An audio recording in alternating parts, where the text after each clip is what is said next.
Good morning, ladies and gentlemen.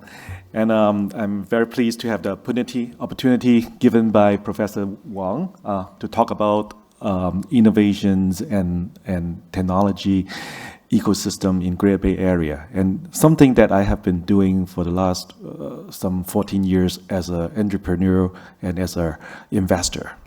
So a little bit about myself.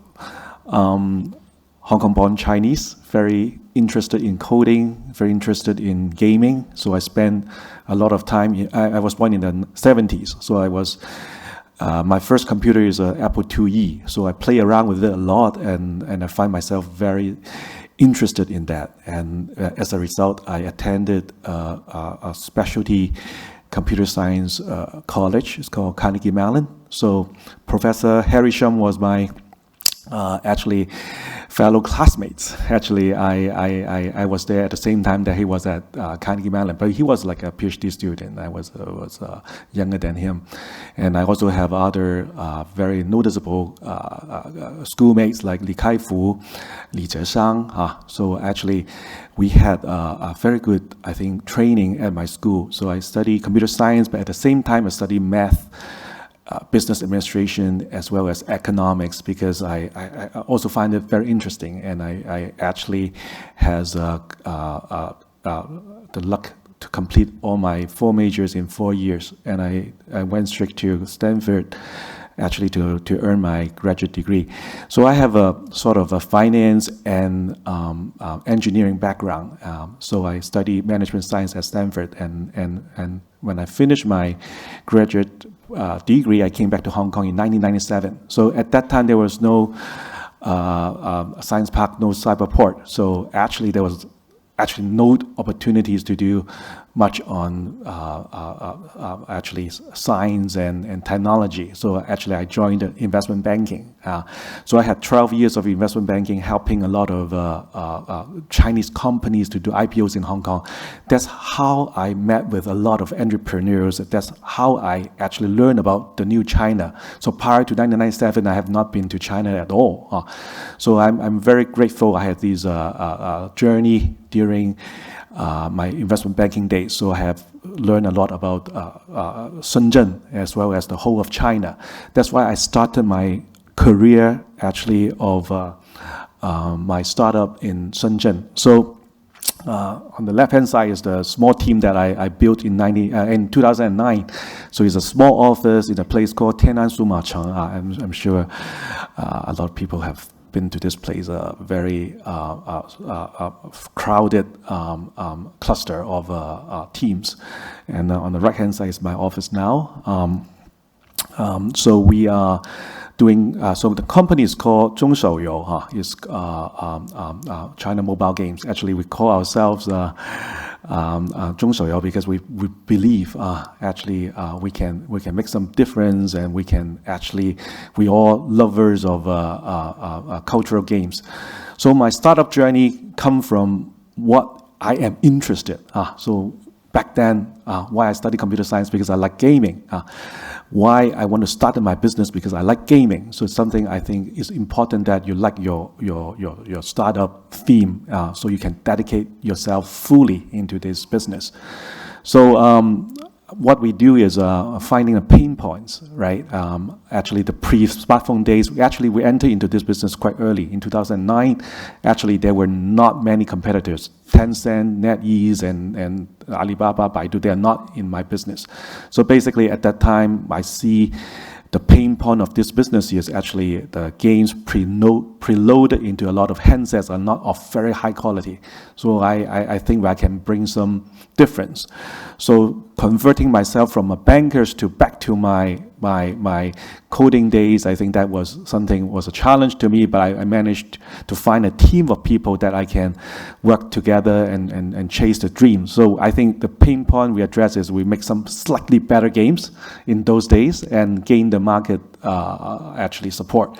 So I have managed to have my company listed in NASDAQ because there was funding needs. So when you grow the business, there is always funding. But my training is I get capitals more easy from public markets than any place else. That's my training. So I brought my companies to public in 3 years' time in NASDAQ, and I find it very promising because I meant to actually connect with capital markets that I think at that time can give us the support, not only on capital, also give us the international sort of the recognition. That's why after smartphone days become popular in 2012, we focus in a segment called IP games. So addressing another pain points. So in China, actually, there were not a lot of proper IP protected actually content at that time. So I think with a listed company status, with the determination to bring good quality IP contents into China and also to fight piracy, it was something I think I convinced a lot of IP owners from Disney to Warner Brothers, Universal Studios to you name it. Actually, they all became our partners. So we use international world actually proven to be, I think, well-liked contents, and we bring it to our team in China that actually can manufacture and create the content locally in China, and then we publish in China and then globally. So I think so there were a good, I think, road of growth because we find some actually good contents that we can create and we can promote in China. And actually this is an area they have been focusing in the last decade, so to do good IP games. But nowadays we do also Japanese contents and also Chinese IP content. So we have, I think, a little success in this area. And also we returned back to Hong Kong for listing in 2019. I think this is, and we have also managed to gain ourselves into the top 500 company enterprise in Guangdong. And so I think we managed to address some pain points in the markets, and I think we find, our revenue as well as our growth path. And I think this is my experience in Greater Bay Area. We can get a lot of support from getting talents, support from meeting a lot of upstream and downstream partners in a very accessible manners. And my second startups, actually, we become investors in 2015. Actually, it's called China Prosperity Capital. So this is a company I think is kind of interesting because we want to redeploy our sort of dividends from our gaming business, and then we give out dividends every year. So we set aside some money if we do investments, and actually we find out that in Greater Bay Area as well as the whole of China, there are a lot of investment opportunities in the tech space, and that's why our fund setup is I want to hire a team of specialists. I can call myself, I know a little bit on software, but I need specialists in hardware and different sectors. So I have a team of people coming from Tsinghua. I like to hire engineers because I can teach them finance, but I cannot teach them the sort of the technology backbone. So something I have been looking into over China, some investment opportunities. And all these years, we have been finding some good ones. And for example, NIO. NIO is an electric car company. When I invested in it in A round, actually there's no concept car in place yet. So actually, when we look at the company, we look at the management team, how they address the pain point in the markets, and we see actually a sparkle in this company, and then we invest, and turn out it become a leader in the electric car space. And we have been actually also looking at many various growing sector in China, like the new energy, AI, and robotics.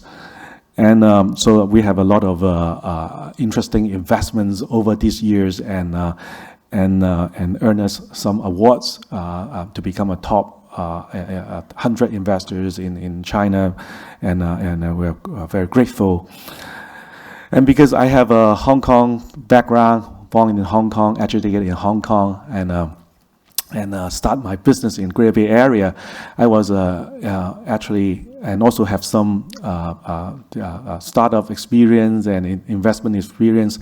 So I was chosen, I would say, or invited by the Shenzhen government to join hands with them to invest in next generation Hong Kong entrepreneurs coming to Greater Bay Area.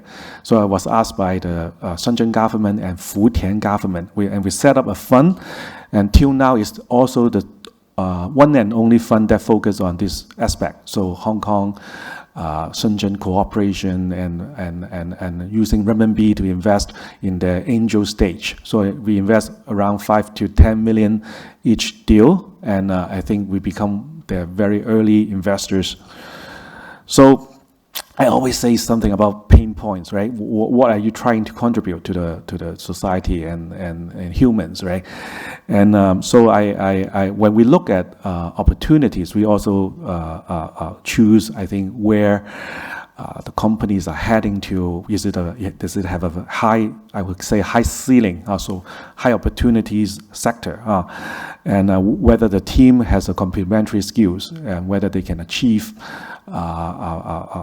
together, and what's the business plan, as well as whether this concept can easily sell to other investors. So why GBA? I think we see a lot of innovations in the government support. So I think there are like 18 plus supports. If you are Hong Kong Chinese, you go to Shenzhen, and we can easily help them to get a working space and subsidies, and also free housing, as well as our investments. And so there's a lot of accessible supports. And as I mentioned, Shenzhen has a lot of upstream and downstream partners that you can find, because as we just mentioned, there's 20 plus 8 industries now, but it was previously, I think Shenzhen has always been an innovation center. So you can always find startups and also very sizable mature companies that you can work with. And also, not to mention, very convenient for like myself. I commute every day, almost, to go to Shenzhen, and also I think the culture, as well as I think the business habits are very, very similar than with Hong Kong. So I think we all know that 粤港澳大湾区发展规划纲要 So this is the GBA cooperation actually is a national state actually a law as well as a policy. That means it has a very, very high priority in the central government. So you see a lot of efforts further refining how we can combine the strength of various 9+2 cities. And in Hong Kong, I think we have very good universities, and we have very good basic research capabilities. And as we all know, I think the problem is, I think we don't have a lot of manufacturing, we don't have a big market, and I think we don't, most importantly, I think we don't have a lot of unicorns. We don't have a lot of success that guide people to step into the non-comfort zone. So I think GBA is giving us a bigger market, and we as a VC and as well as other VCs are there to hold people's hand. Especially myself, we have gone through this process. So we give people the sort of the strength and the confidence that this is not the wrong path, and this is sort of the path that we experience, and we have not died yet. So we have also given them the capital, so they actually have more confidence that actually using other people's capital, and we are minority shareholders. So I think that gives them a higher sort of the the possibility of stepping out into this startup actually venture. So I think Shenzhen is a lot of I think good aspect. I will not repeat. I think I just hear from other speakers, so I think I will just skip. And so I think we have in here, I think we see just Shenzhen and Hong Kong. I think there's a lot of complementary actually supports, and I think a lot of complementary skill sets. And we see, I think, more and more supportive measures. And I am also one of the I think a person that are giving a lot of advice to both Hong Kong and central governments, and how to improve actually when we start our business, and how further support we can give to Hong Kong actually entrepreneurs. Actually, I can reassure you, I think there will be more unicorns in the future. I have the actually liberty to work with a lot of startups in Hong Kong, because Hong Kong government asked me to join the board of Cyberport, and for the last 5 years, and also I'm the chairman of Cyberport Venture Fund. And that's I see a lot of Hong Kong startups being evolved, and actually I can give them further assurance that going to GBA, perhaps not for everybody, maybe for a small portion of the suitable companies, but perhaps that can actually enhance the business growth potentials when we have been helping them in the last few years. So I think there will be more policies coming out, and I think that will be something more and more easy, and more actually possible to have higher flyers.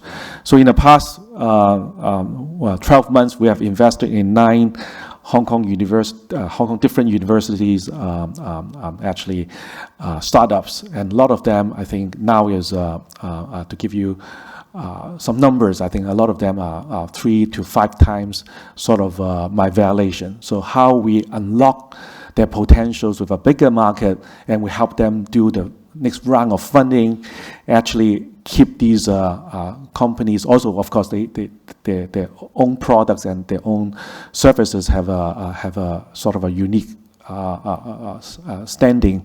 And I think we focus a bit lately on robotics, AI, and green energy, and something that I think we will also focus a lot on. And I see a lot of good companies in the laboratory environment in the universities, and so not just in Cyberport and Science Park and S3 and PC environment. Actually, we will look into even earlier stage in universities, and we are seeing a lot of traction, and that further assure we are doing the right actually direction. So I think time's is up. I think and we look forward to further discussions in the forum. Thank you so much.